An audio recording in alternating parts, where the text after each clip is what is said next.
সবাইকে আবারও একবার ওয়েলকাম করছি দিল্লি ভ্রমণের প্রথম পর্বে। গত সপ্তাহে আমি রওনা দিয়েছিলাম নিউ কুচবিহার থেকে দিল্লির উদ্দেশ্যে। আমি সেখানে ওল্ড দিল্লি স্টেশনে নেমে অটো করে পৌঁছে যাই পাহাড়গঞ্জে। পাহাড়গঞ্জে ভালো ভালো হোটেল রয়েছে দিল্লি ভ্রমণের জন্য। হোটেলে কিছুটা বিশ্রাম নিয়ে এখন বেরিয়ে পড়েছি দিল্লির বিভিন্ন ঐতিহাসিক স্থানগুলো ঘুরে দেখতে মেট্রোতে করেই।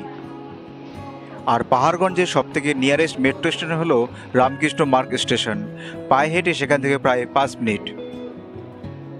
রামকৃষ্ণ মার্গ স্টেশন থেকে আমি 30 টাকা টিকিট কেটে সহজেই পৌঁছে গেলাম রাজঘাটে, যেখানে রয়েছে মহাত্মা গান্ধীর সমাধিস্থল।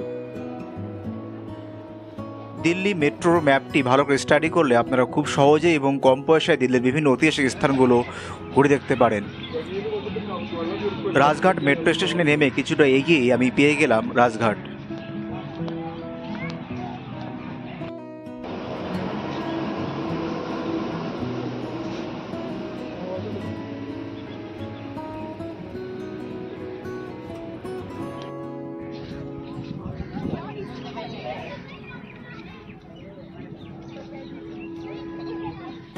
দিল্লির এই রাজঘাটে বিভিন্ন বিখ্যাত বিখ্যাত ব্যক্তিবর্গের সমাধিস্থল রয়েছে, তবে সবথেকে মূল আকর্ষণ হচ্ছে এখানকার মহাত্মা গান্ধীর সমাধিস্থল। মহাত্মা গান্ধীর এই সমাধিস্থলে দেশ বিদেশের হাজারো হাজারো পর্যটক ভিড় করে থাকেন মহাত্মা গান্ধীকে শ্রদ্ধা জানানোর জন্য।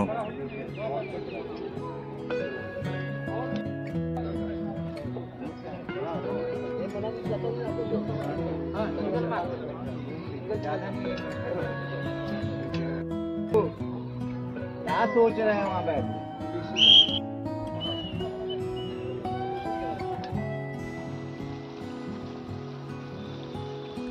সমাধিস্থল দর্শনের পাশাপাশি রাজঘাটের উন্মুক্ত পার্ক এবং প্রাকৃতিক সৌন্দর্য অনেকটা আকর্ষণীয় এবং উপভোগ্য পর্যটকদের কাছে।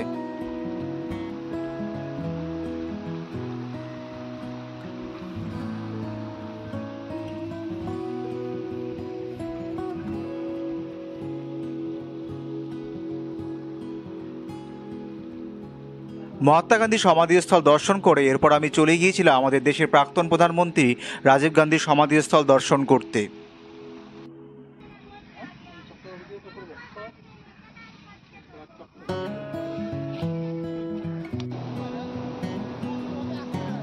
রাজঘাটে কিছুটা সময় কাটিয়ে আবারও মেট্রো করে পৌঁছে গেলাম কুতুব মিনার স্টেশনে কুতুব মিনার দেখার জন্য।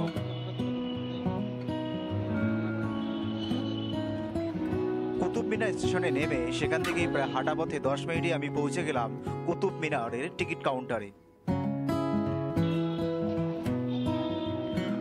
কুতুব মিনার দর্শনের জন্য প্রবেশ মূল্য 30 টাকা করে নিয়ে থাকে জনপ্রতি।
কুতুব মিনার চত্বরে প্রবেশ করে আমি প্রথমেই চলে গেলাম কুতুব মিনারের খুব কাছেই, যে কুতুব মিনারটি এখানকার পর্যটকদের মূল আকর্ষণের কেন্দ্রবিন্দু।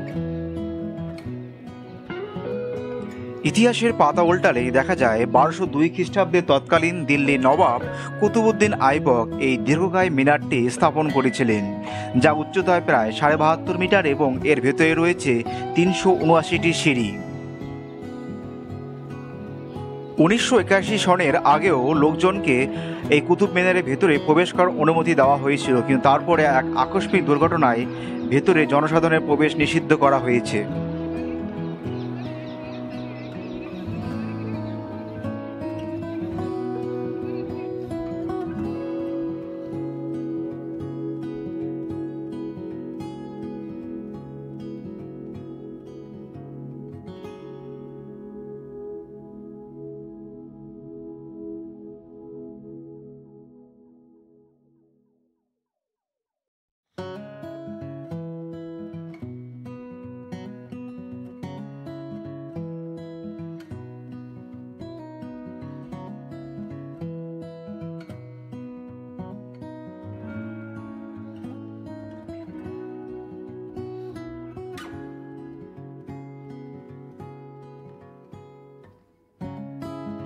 এই কুতুব মিনার থেকে কিছুটা দূরে একটি লোহার স্তম্ভ বা আয়রন পিলার রয়েছে।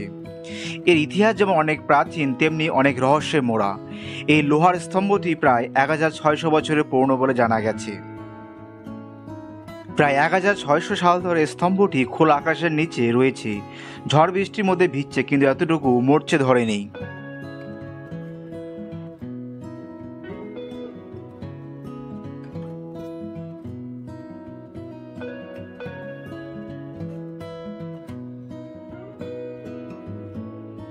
কুতুব মিনার চত্বরে অবস্থিত প্রতিটি সৌধের স্থাপত্য শৈলী ও নান্দনিক সৌন্দর্য সত্যি একেবারেই অনন্য।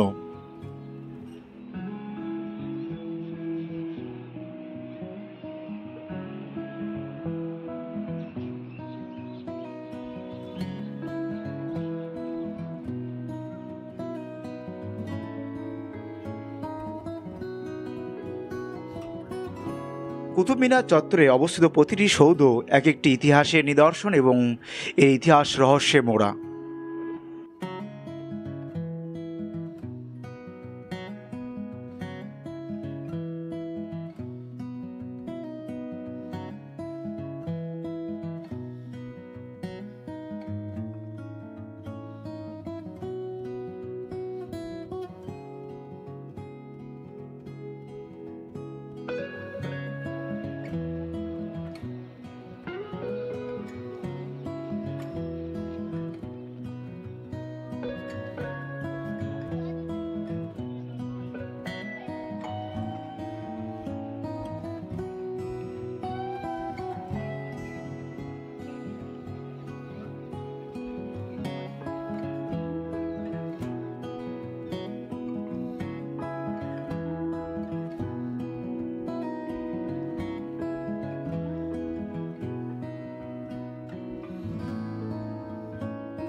কুতুব মিনারের ঠিক উত্তর পশ্চিম কোণায় অবস্থিত রয়েছে ইলতুৎমিশের সমাধি। ইলতুৎমিশের সমাধিস্থলের বাইরের দিকটা অত্যন্ত সাধারণ হলেও এই সমাধিস্থলের ভেতরটা অত্যন্ত সজ্জিত ছিল।